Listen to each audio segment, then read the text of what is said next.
السلام عليكم ورحمة الله وبركاته. مالي ونكسن يا أهلا وسهلا. ولا لا هلكن igala socda labo dhalinyaro reer Madiina ah ayaa waxay dalxiis iyo baashaal u aadeen dalka Turkiga. Marka ay gaareen magaalada Istanbul, waxay halkaas ka sii qaateen taxi waxayna aadeen tuulo u dhow, waxayna degeen hotel ku yaala tuuladaasi.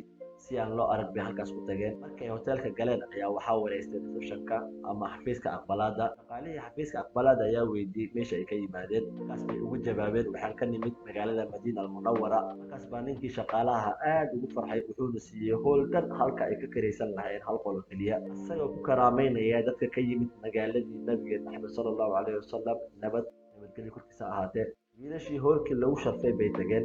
Hoolkii bay ku dhafreen oo ay ku caweeyeen khamri ku cabeen markaas bay marqaameen. Wiilashii hoolkoodii bay tageen.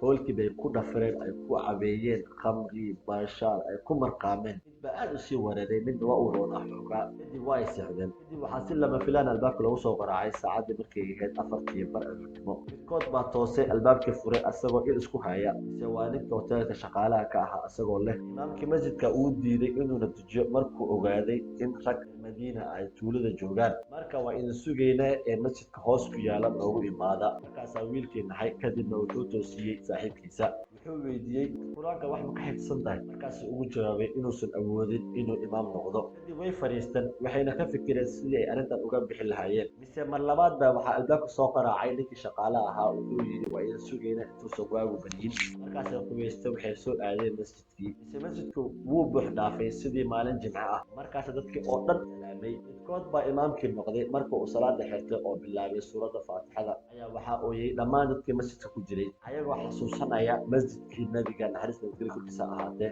Markaasaa wiilkii imaamka ahaa la ooyay dadkii kadib faatixadii iyo qul walle u yaqiinay ayuu ku tujiyey salaada subax. Salaadii markii ay ka baxeen dadkii oo dhan baa yimid oo salaamay imaamkii. Wiilkii imaamka ahaa ayaa aad u qiirooday. Taasina waxay sababtay in wiilkii imaamka ahaa aad u qiiroodo aad xasuus u galo. Inta marka arkeen sida loo sharfayo loo ixtiraamayo Allah subxaanahu wa tacaala wuu ku hanuuniyey labadii wiil. Wiilashii wiil ka mid ah hadda waa shiikh weyn. Alla uu la hanuuniye.